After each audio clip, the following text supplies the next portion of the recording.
दीपशिखा सिंह राजपूत और आप देख रहे हैं इंडिया न्यूज। खबरों की शुरुआत करेंगे फटाफट अंदाज में। रूस यूक्रेन के बीच 14वें दिन भी युद्ध जारी है। रूस ने विदेशी मुद्रा की बिक्री पर रोक लगा दी है। कस्टमर अपने अकाउंट से अधिकतम $10,000 विदेशी मुद्रा निकाल सकेंगे। अमेरिकी राष्ट्रपति जो बाइडेन ने ऐलान किया है कि अमेरिका अब रूस से तेल और गैस का आयात नहीं करेगा। रूस यूक्रेन के बीच युद्ध में यूक्रेन में भारी तबाही मची हुई है। इस दौरान यूएस यूक्रेन को आर्थिक मदद के तौर पर 100 करोड़ अमेरिकी डॉलर देगा।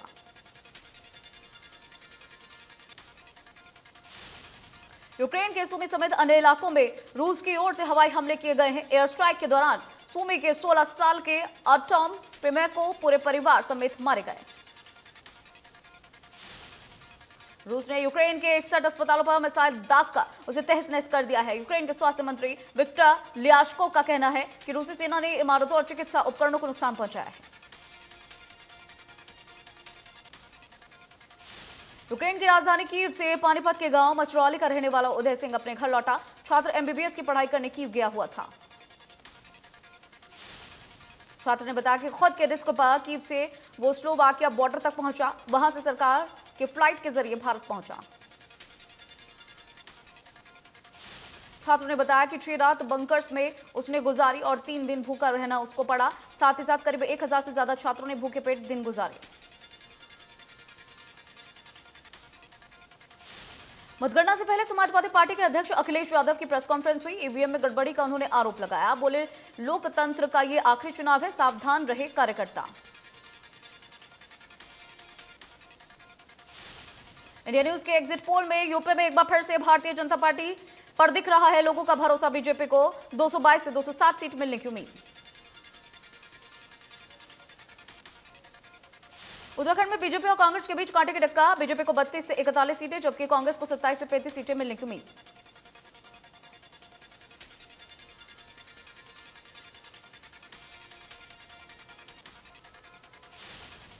केंद्रीय सड़क एवं परिवहन राज्य मंत्री नितिन गडकरी और मुख्यमंत्री मनोहर लाल मानेसर में आज करोड़ों की योजनाओं का शिलान्यास करेंगे, उद्घाटन करेंगे। इन योजनाओं के पूरे होने के बाद जयपुर का सफर और भी आसान हो सकेगा। दरअसल पंचगांव चौक पर जनसभा को संबोधित कर केंद्रीय मंत्री इन योजनाओं को मंजूरी देंगे। इन योजनाओं में 90 करोड़ की लागत से बनने वाला मानेसर एलिवेटेड फ्लाईओवर, 35 करोड़ की लागत से बनने वाला बिलासपुर चौक फ्लाईओवर, 38 करोड़ की लागत से बनने वाला बावल चौक फ्लाईओवर बनेगा। 200 करोड़ की लागत से धारूहेड़ा बाईपास और कापड़ीवास चौक फ्लाईओवर, जयपुर की तरफ मसानी बैराज पर 2 लाइन का निर्माण होगा।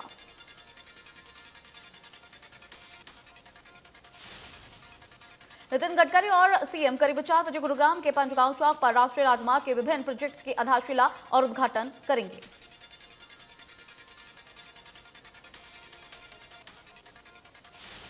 इंडिया न्यूज से खास बातचीत में मुख्यमंत्री मनोहर लाल ने कहा कि बजट बनाने के लिए दिग्गजों से सुझाव लिए गए हैं। प्रदेश की जनता के लिए विकास का बजट पेश किया गया है। 5 राज्यों में चुनाव को लेकर मुख्यमंत्री ने कहा कि 5 चुनावी राज्यों में बीजेपी को अच्छा परिणाम मिलेगा। यूपी समेत 4 राज्यों में बीजेपी की सरकार बनेगी और पंजाब में भी बीजेपी का प्रदर्शन काफी अच्छा रहेगा।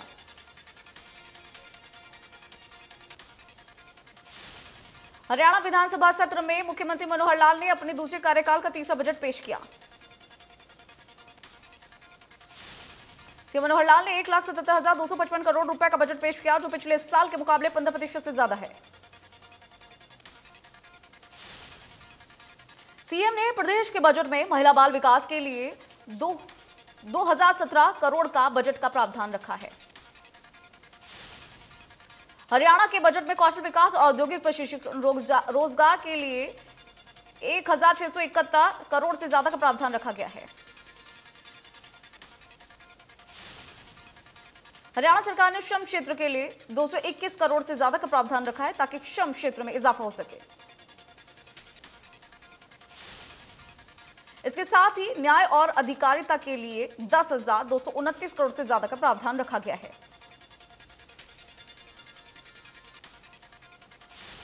हरियाणा के बजट में कृषि के लिए 5,988 करोड़ से ज्यादा का प्रावधान किया गया है।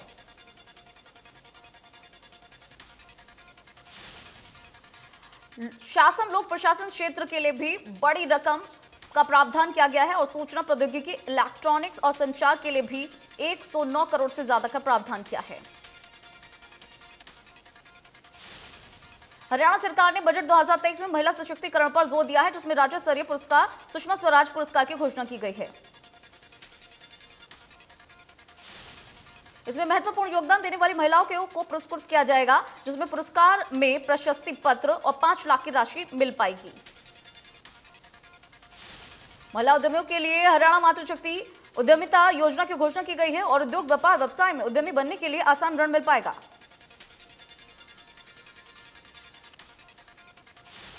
साल 2022 से 23 के बजट में स्वास्थ्य, चिकित्सा और शिक्षा के क्षेत्र में 8,925 करोड़ से ज्यादा का प्रावधान किया गया है।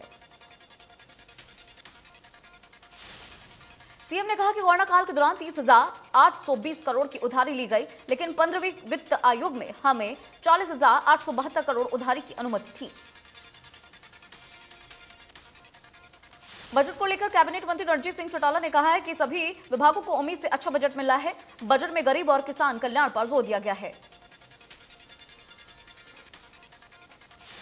कैबिनेट मंत्री मूलचंद शर्मा ने इस बार बजट को शानदार बताया है और कहा है कि बजट में सरकार ने हर वर्ग का ख्याल रखा है।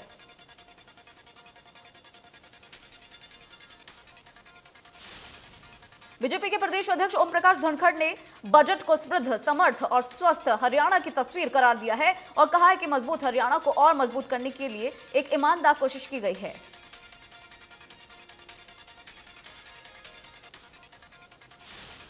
सीएम मनोहर लाल के बजट पेशी पर नेता प्रतिपक्ष भूपेंद्र सिंह हुड्डा ने कहा कि बजट नहीं है, भाषण है और बजट से हर वर्ग को निराशा हाथ लगी है।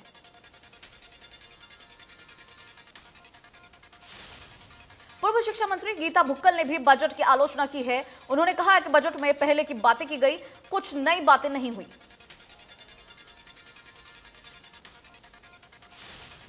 झिझिया में नगर परिषद की कर्मचारी दिव्यांग खिलाड़ी रेखा देवी ने तलवारबाजी में एक स्वर्ण समेत 4 पदक हासिल किए। रेखा देवी ने 14वीं नेशनल व्हीलचेयर फेसिंग प्रतियोगिता में रेखा देवी ने टीम इवेंट और व्यक्तिगत इवेंट में उपलब्धि हासिल की। रेखा देवी की उपलब्धि को देखते हुए एसडीएम भूपेंद्र सिंह और बहादुरगढ़ नगर परिषद के अधिकारियों और कर्मचारियों ने दिव्यांग खिलाड़ी का स्वागत और सम्मान किया। कुरुक्षेत्र में कृषि एवं किसान कल्याण विभाग की तरफ से 1 दिवसीय प्राकृतिक कृषि कार्यशाला का आयोजन किया गया। कार्यशाला में मुख्यमंत्री मनोहर लाल ने शिरकत की।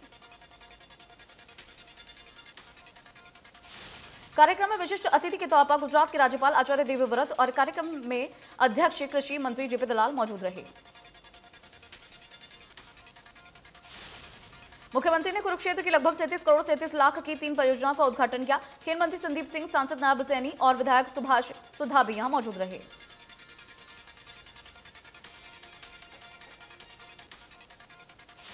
पलवल के जिला चिकित्सा अधिकारी डॉक्टर ब्रह्मदीप सिंह ने बताया कि नागरिक अस्पताल में स्नातकोत्तर डिप्लोमा जल्द शुरू होगा और इससे डॉक्टर्स को बहुत लाभ मिलेगा।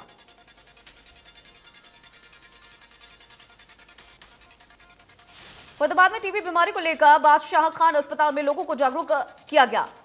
2025 तक टीबी को खत्म करने के लिए स्वास्थ्य विभाग प्रयासरत है। इस दौरान लोगों को टीबी के लक्षणों की जानकारी देने के साथ साथ बताया कि अगर सही समय पर इसकी पहचान हो जाती है तो इसे पूरी तरह से खत्म किया जा सकता है।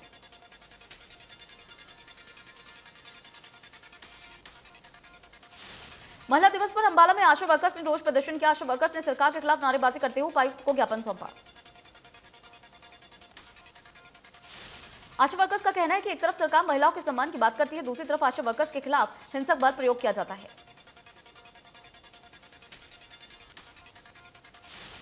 अंतर्राष्ट्रीय महिला दिवस पर अपनी मांगों को लेकर जनसंघर्ष मंच हरियाणा मनरेगा मजदूरों और निर्माण कार्य मजदूरों ने सरकार के खिलाफ विरोध प्रदर्शन किया। मजदूरों ने कहा कि सरकार ने 100 दिन काम देने का वादा किया था, लेकिन महीने में 5 दिन ही काम मिलता है। सरकार प्रत्येक मजदूर को 1 साल में 200 दिन काम की गारंटी दे।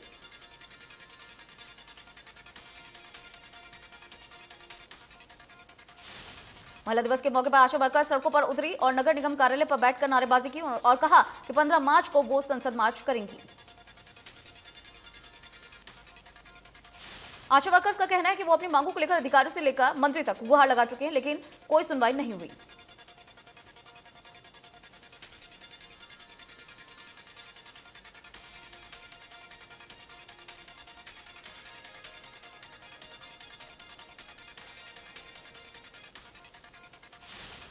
सिरसा में मिड डे मील वर्कर्स ने बरनाला रोड पर बाल भवन के निकट प्रदर्शन किया। वर्कर्स का कहना है कि उन्हें मामूली मानदेय प्रति माह 3500 रुपए दिया जाता है और साल में 12 महीने की बजाय 10 महीने ही उन्हें ये मानदेय दिया जाता है। वर्कर्स ने कहा है कि मानदेय में बढ़ोतरी होनी चाहिए।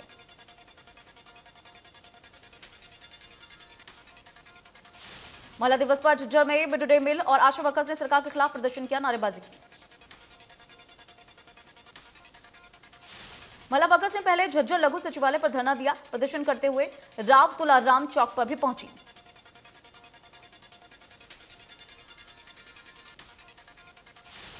फरीदाबाद के सेक्टर 12 में लघु सचिवालय के सामने पूरी रात आंगनबाड़ी वर्कर्स अपना धरना प्रदर्शन करती रही।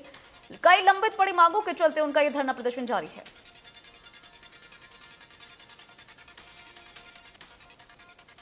जो कि दादरी में anganwadi workers, ASHA workers, mid day meal workers ने महिला दिवस का विरोध दिवस के रूप में मनाया।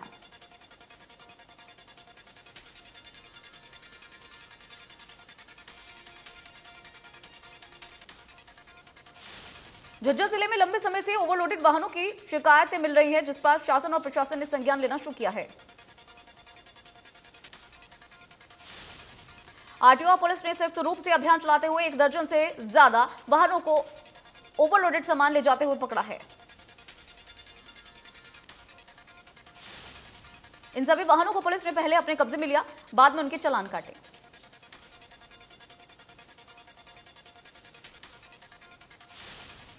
देश में थमी कोरोना की रफ्तार, 24 घंटे में 4575 नए मामलों की पुष्टि, 145 मरीजों ने गंवाई जान। एक्टिव केस 46,000 के पार। हरियाणा में थमी कोरोना की रफ्तार, एक दिन में 157 नए मामलों की पुष्टि, 2 मरीजों ने तोड़ा दम। एक्टिव केस 1015 बचे।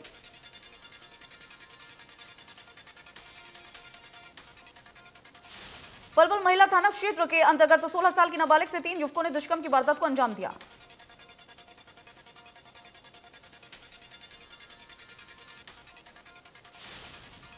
सोहना के सरमथाल गांव के राजकीय माध्यमिक स्कूल में एक शर्मसार कर देने वाला मामला सामने आया है। यहां पर स्कूल में कार्यरत महिला क्लर्क ने स्कूल के प्रिंसिपल पर अश्लील हरकतें करने का आरोप लगाया। महिला ने बताया कि प्रिंसिपल स्कूल में शराब का सेवन करता है और उसके साथ अश्लील हरकतें करता है। जब वो उसका विरोध करती है तो उस पर नौकरी से हटाने का दबाव बनाता है। इस पूरे मामले में सोहना पुलिस ने महिला की शिकायत पर प्रिंसिपल के खिलाफ मामला दर्ज कर लिया है।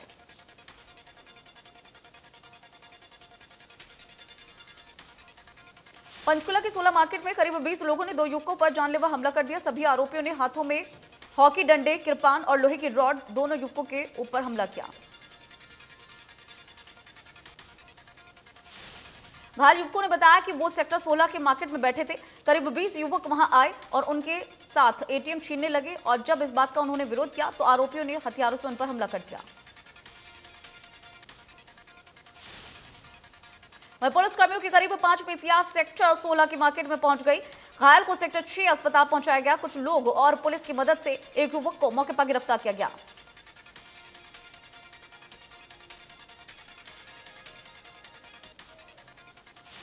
फतेहाबाद में बीते दिन माथुराम कॉलोनी में स्कूल बस पर गुंडों द्वारा हमले के विरोध में स्कूल संचालक एसपी से मिलने पहुंचे। एसपी से इस पूरे मामले में सख्त से सख्त कार्रवाई की मांग की गई है।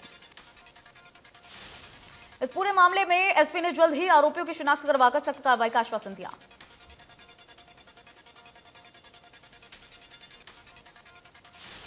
रतिया नगर पालिका की 3 एकड़ जमीन पर अवैध सरसों की बिजाई का मामला निकलकर सामने आया। जिला उपायुक्त ने मामले की जांच कर सरसों की बिजाई करने वाले के खिलाफ कड़ी कार्रवाई करने के आदेश दिए।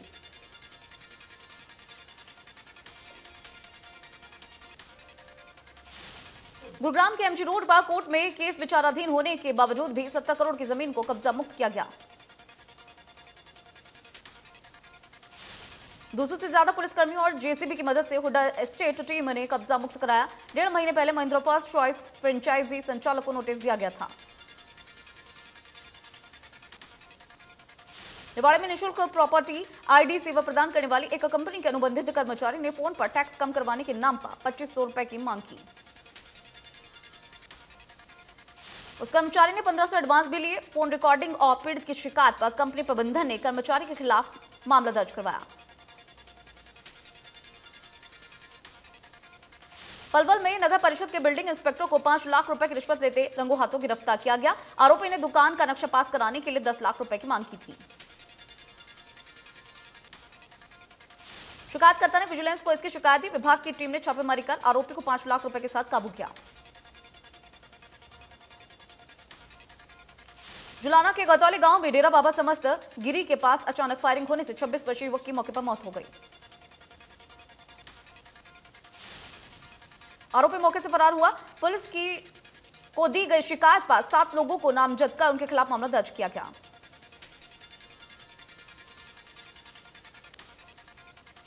प्रतिबंधित दवाइयों के साथ एंटी नार्कोटिक्स सेल की टीम ने एक महिला और उसके पति को गिरफ्तार किया। दोनों के खिलाफ केस दर्ज किया गया। कोर्ट में पेशी के बाद से दोनों को न्यायिक हिरासत में भेजा गया। पुलिस मामले की जांच में जुट गई है।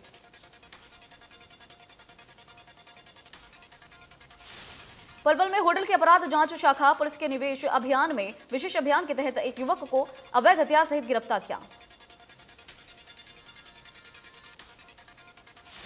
आरोपी से 2 देसी कट्टे और 3 जिंदा कारतूस बरामद की गई है। आरोपी के कब्जे से एक स्कूटी भी बरामद हुई है।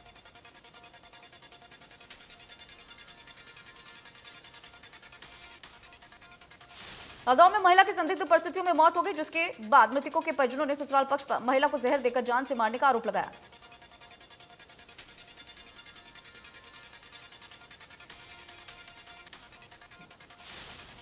गुरुग्राम की खांडसा मंडी में फलों की दुकान में आग लग गई। सूचना मिलने पर दमकल विभाग की गाड़ियां मौके पर पहुंची। आग पर काबू पाया गया।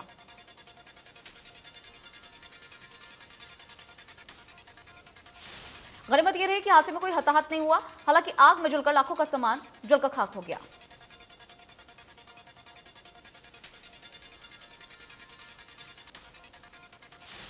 सोनीपत के इंडस्ट्री एरिया में देर रात फैक्ट्री में आग लग गई। शॉर्ट सर्किट की वजह से यह आग लगी। फैक्ट्री में मशीनें और कच्चा सामान जलकर खाक हुआ।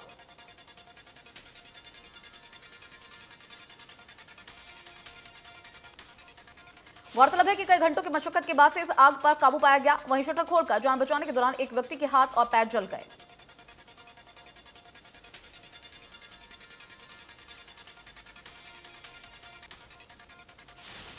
गुरुग्राम के सेक्टर 52A में ताऊ देवीलाल पार्क में बनी 6 से ज्यादा झुग्गियों में आग लगी। शॉर्ट सर्किट की वजह से आग लगी। दमकल विभाग की टीम मौके पर पहुंची। आग पर काबू पाया गया।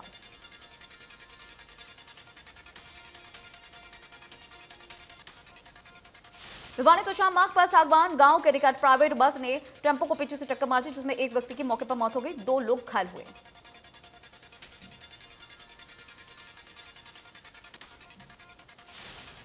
पुलिस ने मौके पर पहुंचकर घायलों को भिवानी के सामान्य अस्पताल भेजा। शव को कब्जे में लेकर पोस्टमार्टम के लिए भेजा।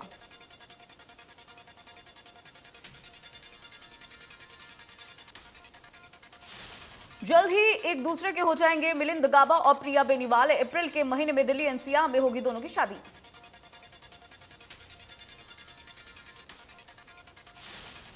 इनकी मुखिया फेम भूमिका गुरुंग शादी के बंधन में बंध गई है। भूमिका ने मुंबई के गुरुद्वारा श्री गुरु सिंह सभा में अपने परिवार और दोस्तों के बीच इंटीमेट सेरेमनी में शादी की। बॉलीवुड एक्टर विकी कौशल ने इंटरनेशनल विमेंस डे के मौके पर अपनी पत्नी कटरीना कैफ और अपनी मां वीना कौशल की सोशल मीडिया पर एक खूबसूरत फोटो पोस्ट की।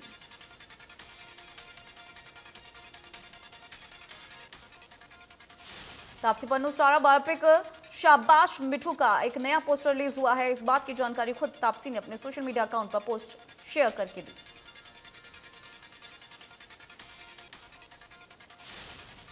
रूस और यूक्रेन के बीच युद्ध जारी है। इस युद्ध में अब तक यूक्रेन के हजारों सैनिक और आम नागरिकों की जान जा चुकी है। इस बीच यूक्रेनी एक्टर पाशा ली ने भी अपने देश की रक्षा करते हुए जान गंवा दी।